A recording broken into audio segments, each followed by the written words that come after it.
Hatoyama, sworn in as the head of a center-left government just over a week ago, endorsed international sanctions against North Korea. The DPRK's nuclear tests and missile launches are a threat to the peace and stability not only of the region, but also of the international community as a whole. But he and other Asian leaders also urged the country to return to six-party denuclearization talks, which the communist nation abandoned earlier this year. North Korea, which defied UN sanctions by launching a nuclear test in May, is becoming an increasingly worrisome neighbor.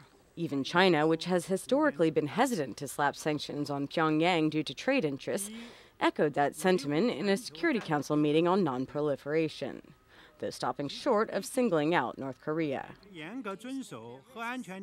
Countries should act in strict observance of all international legal instruments governing nuclear security, take credible steps to ensure the security of their nuclear facilities and materials, and prevent the diversion of nuclear materials with effective means.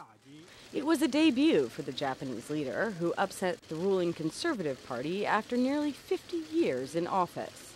The U.S. feared his appointment could threaten the strong Japanese-American alliance, as Hatoyama has called for withdrawing troops from Afghanistan and distancing itself from U.S. policies. But meetings with President Obama and other heads of state proved friendly and cooperative.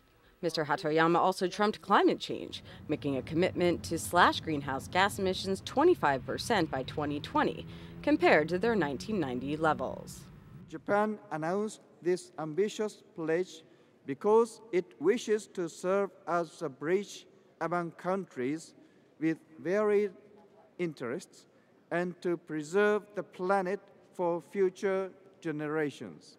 Japan, along with China and South Korea, have announced they will hold a summit in Beijing next month to discuss North Korea's nuclear program. The three leaders will also talk about creating an East Asia community.